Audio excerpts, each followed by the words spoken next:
Friends, मैं हूँ Richa. Friends, आप सभी का बहुत बहुत स्वागत है आपके अपने इस यूट्यूब चैनल पर।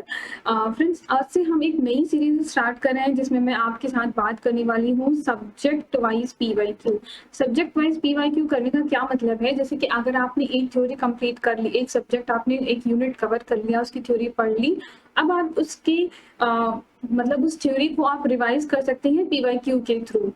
जैसे आपने टीचिंग एप्टीट्यूड, रिसर्च एप्टीट्यूड, ये सब कुछ आपने मेरी प्लेलिस्ट से कवर कर ही लिया होगा। अगर नहीं किया है तो अभी भी आप कर लीजिए, ठीक है। और फिर क्या करेंगे, इसके साथ साथ जब आप काफी दिन पहले कर लेंगे तो थोड़ी चीजें आप भूल गए होंगे, तो बहुत ही अच्छा तरीका होता है कि आप पीवाईक्यू के थ्रू रिवाइज करें।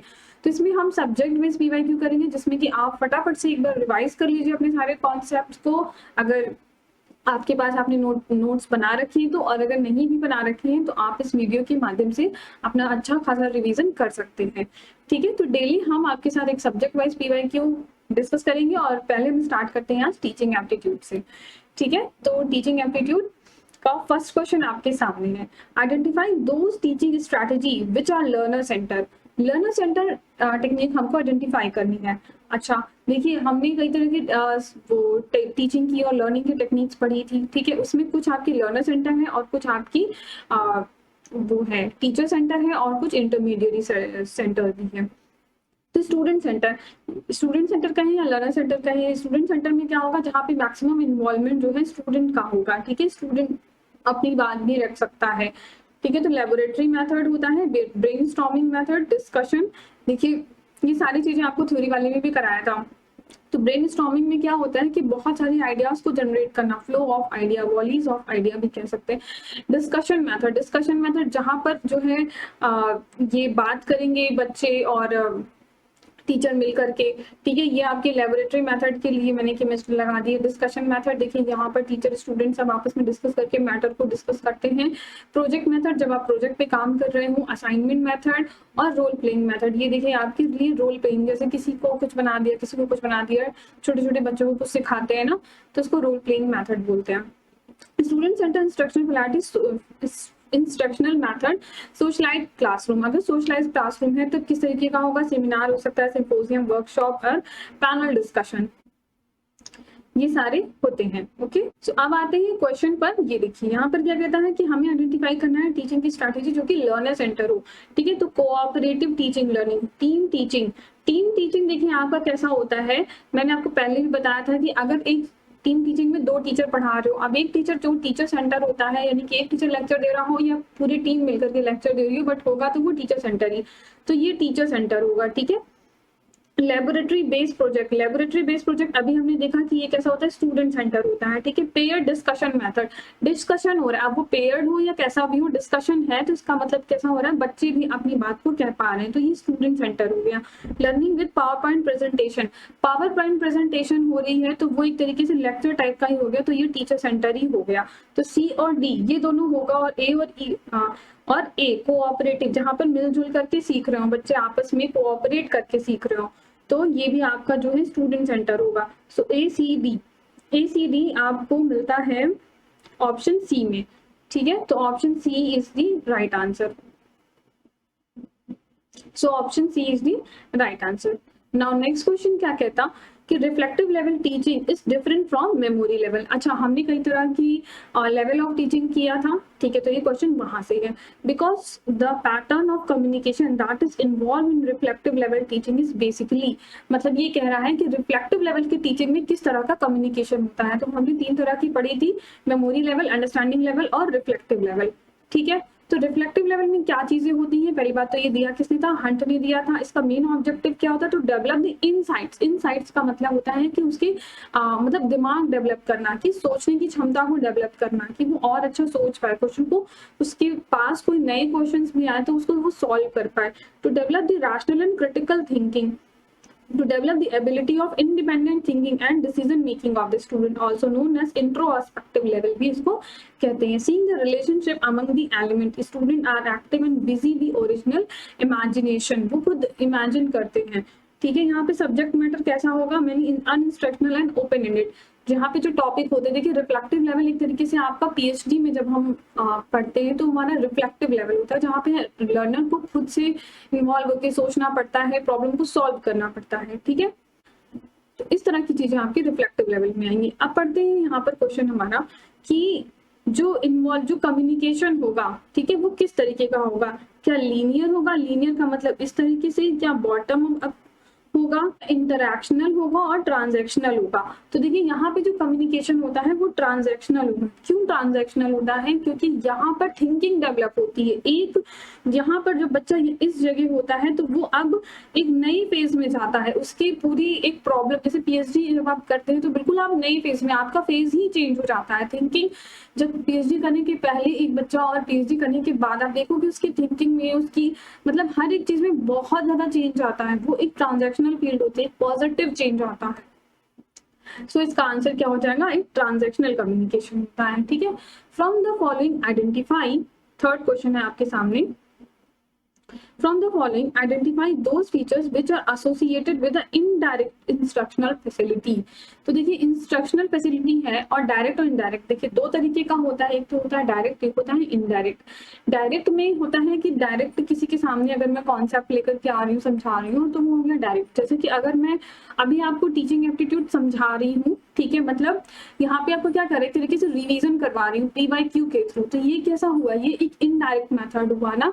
डायरेक्ट तो हुआ जब हम लोग फर्स्ट टाइम स्टडी कर रहे थे टीचिंग एप्टीट्यूड की, हम लोग एक एक वीडियो को प्रॉपर देख रहे थे, एक एक टॉपिक को डेप्थ में समझ रहे थे, वो था डायरेक्ट। अब इनडायरेक्ट क्या हुआ? जब हम क्वेश्चन के माध्यम से रिवाइज कर रहे हैं, ठीक है, ये हुआ इनडायरेक्ट इंस्ट्रक्शनल स्ट्रैटेजी। तो इसमें क्या है? गाइड स्टूडेंट प्रैक्टिस, ठीक है, focus on concept acquisition through question answer session. तो यहाँ पर देखिए focus on concept acquisition through question answer session. तो अभी मेरे एक्सप्लेनेशन से आपको ये क्लियर हो गया होगा कि क्वेश्चन आंसर सेशन से जब हम सीखते हैं तो वो इनडायरेक्ट मेथड ऑफ टीचिंग होता है, ठीक है। Presenting the stimulus material in small easy step tips. तो ये जब हम स्टिमुलस ही प्रेजेंट कर दे रहे हैं तो ये कैसा हो गया? ये तो डायरेक्ट मेथड हो गया, ठीक है। Problem based presentation, problem based presentation मतलब कि कोई प्रॉब्लम है उसके साथ हम काम कर रहे हैं। जैसे कि एक तो हुआ कि हम डिटेल में कॉन्सेप्ट को समझ रहे हैं, जब टीचिंग एप्टीट्यूड हम पहली बार जब पढ़ा रहे थे आपको, तो क्या हो रहा था कि मैं आपको एक कॉन्सेप्ट समझा रही थी। उसके बाद अब क्या हुआ कि मैं क्वेश्चन के साथ समझा रही हूँ या एक प्रॉब्लम के साथ या एक केस स्टडी को लेके समझ रहे हैं, तो वो कैसा हो गया? ये एक इनडायरेक्ट मेथड ऑफ टीचिंग। जब हायर लेवल में जाते हैं तो ज्यादातर हम लोग indirect method of teaching learning होती है। सो बी और डी हमको मिलता है, ठीक है। बी और देखिए बी कहाँ पर है? बी और डी यहाँ पर है, यहाँ पर है, यहाँ पर है और यहाँ पर है, ठीक है। अब देखना है कि ई और सी तो नहीं होगा, ठीक है, तो ये वाले और ये वाले तो कट गए, तो आंसर तो आ चुका है आपका। पर समझ लीजिए participatory and collaborative move stress, participatory method भी आपका इनडायरेक्ट मेथड ही होता है। सो आंसर तो ए आ गया। बट अभी और समझ लीजिए कि इनडायरेक्ट इंस्ट्रक्शनल स्ट्रेटेजी क्या होती है। यहाँ पर होता है focus on the concept acquisition through question answer session, use the example and non example, use student idea. जब हम स्टूडेंट्स के आइडियाज को यूज करते हैं, जैसे हमने एक चीज और पढ़ी थी आपकी की बिहेवियर और हेल्पिंग बिहेवियर, तो स्टूडेंट का आइडियाज क्या होता है? हेल्पिंग बिहेवियर की तरह काम करता है। ग्रुप डिस्कशन मेथड, ठीक है, learners self evaluation through participatory and collaborative moves, ये भी एक तरीके का इनडायरेक्ट इंस्ट्रक्शनल स्ट्रैटेजी होती है। तो आंसर ए, यहाँ पे आपको ये समझ में आ गया। Now fourth question, which one of the following assessment procedure is conducted during in the progress of teaching learning session. यानी कि कह रहा है कि कौन सा मेथड ऐसा है असेसमेंट का जो टीचिंग लर्निंग के साथ साथ होता है। तो हमने बहुत सारे मेथड पढ़े थे, एक होता है समेटिव, फॉर्मेटिव, नॉन रेफरेंस और क्राइटेरिया रेफरेंस। तो फॉर्मेटिव ये वाला एक असेसमेंट मेथड होता है ना जो टीचिंग लर्निंग के साथ साथ होता है।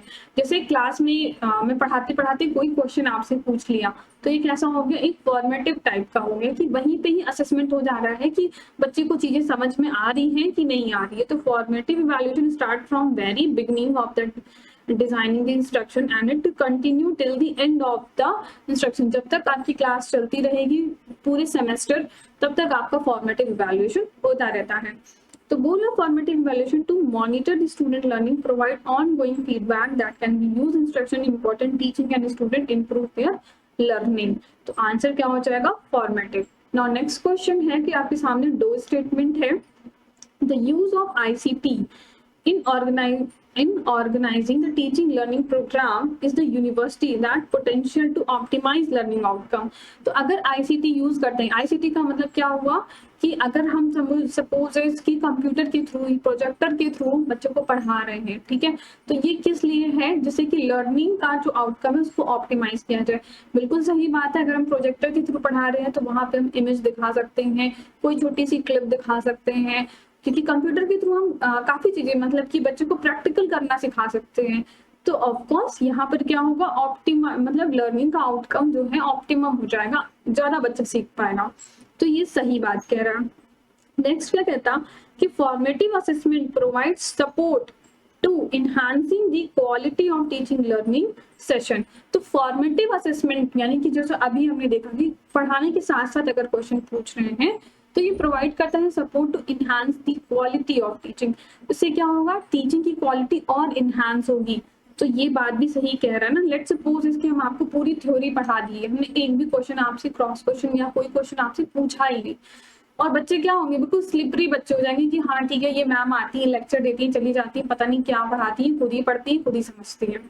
तो ऐसा एक सिनेरियो क्रिएट हो जाएगा। और वहीं जब हम पढ़ा रहे हो, बीच बीच में कुछ क्वेश्चन पूछ रहे हो, बच्चे कुछ क्वेश्चन पूछ रहे हो, उनको बता रहे हो, समझा रहे हो, तो उससे क्या होता है कि बच्चा ज्यादा सीख पाता है, लर्नर एक एक्टिव मोड में रहता है। तो लर्निंग की आउटकम को हम ऑप्टिमाइज कर सकते हैं। तो ये भी स्टेटमेंट सही है। तो both statement are correct, both statement 1 and 2 are correct, answer A हो जाएगा। ठीक है, तो फ्रेंड्स ये छोटा सा वीडियो आपको आई थिंक बहुत अच्छा लगा होगा और यहाँ पर आपको बातें भी समझ में आई होंगी। तो हमने 5 कॉन्सेप्ट हमने यहाँ पर कर लिए। ठीक है, फटाफट से कमेंट सेक्शन में लिख के बताइए कि कौन कौन से 5 हमने कॉन्सेप्ट किए हैं। एक तो लेवल वाला हमने किया हुआ है। चलिए फटाफट से आप कमेंट सेक्शन में इतना तो करिए। अगर आप बार बार रिकॉल नहीं करेंगे ना तो फिर एग्जाम में क्वेश्चन करने में दिक्कत आएगी।